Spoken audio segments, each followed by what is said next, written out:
అన్నా ఏం చెప్పాలా, అందరు వెళ్ళాలంటే ఉండాలి దారి. ఇప్పుడు వేసిన గ్యాంగ్స్ ఆఫ్ గోదావరి. నాకు సినిమా అంటే నేను ఎందుకంటే చాలా సినిమాలు చూసినా. మనం అందరం అనుకుంటాం సినిమా అంటే ఇదిరా అనుకుంటాం, కానీ చాలా సినిమా రొట్టిన స్టోరీ రొట్ట. గ్యాంగ్స్ ఆఫ్ గోదావరి ఒక ఊచా కొత్త విశ్వక్సేన్ అన్న విశ్వరూపం అంటే ఈ సినిమాలో చూపించిండు. నాకైతే చాలా బాగా నచ్చింది. ఇంకో నాకు బాగా కనెక్ట్ అయిందంటే నియా శెట్టి భయ్యా. ఆ కుర్రాలంటే రాహా ఏముందిరా నియా శెట్టి నడుముపా. మోసం చేయలేదు ఈసారి, మోసం ఆమెనే పాపం చంపుకుంది.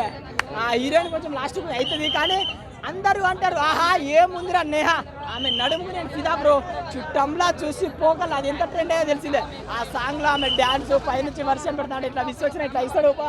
నాకే చాలా బాగా అప్లేస్ మనం కూడా ఉంటే ఎంటర్టైన్మెంట్ అవ్వచ్చున్నారా అన్నాడు. డైరెక్షన్ ఎలా అనిపించింది? కానీ ఒక డైరెక్టర్కి హ్యాట్స్ చెప్పుకోవాలా, ఈ డైరెక్షన్ మాత్రం చాలా బాగుంది. గోదావరి అన్న మొత్తం సినిమా గోదావరి అన్న, గోదావరిలో జరిగే ఫైటింగ్ సీన్స్, ఆ యాక్షన్స్ అండ్ సెంటిమెంట్స్ చాలా బాగా నచ్చింది. ఇంకోటి అంజలి గారి యాక్టింగ్ మాత్రం సూపర్, ఫిదా అయిపోతాం భయ్య. చాలా సినిమాలు చూసింది, దీంట్లో మాత్రం ఆమె యాక్టింగ్కి ఫిదా అయిపోతాం. కొత్తగా అనిపించింది నాకు. అండ్ ఇంకొకటి చాలా చెత్త సినిమాలు వస్తారు, విశ్వక్షణ ఒకసారి రండి, మీరు డబ్బులు పెట్టినా న్యాయం అయితే జరుగుతుంది. కానీ ఒక సినిమాలు ఏముంటుంది అంటే ఎంటర్టైన్మెంట్, సాంగ్స్కి songs, comedy full of comedy ఉంటుంది. అది అన్న విశ్వక్షణ ఇద్దరి మధ్య కామెడీ ఫుల్ ఉంటుంది. ఇంకోటి ఐటమ్ సాంగ్ మర్చిపోయినాడు కదా, మర్చిపోలే ఐటమ్ సాంగ్ ఉంటుందన్న మోతా మోగోది. ఆమె ఎంత హార్ట్గా సెక్సీగా ఉంటుందంటే నాకు రెండు కళ్ళు సరిపోవు. నేనైతే నీ అమ్మ ఫోన్ అని పెట్టి అక్కడ చూసుకుంటాను, ఇంకా 5 నిమిషాలు అయితే బాగుండాలి. హైలైట్ సెక్సీగా ఉంది నా ఫిగర్.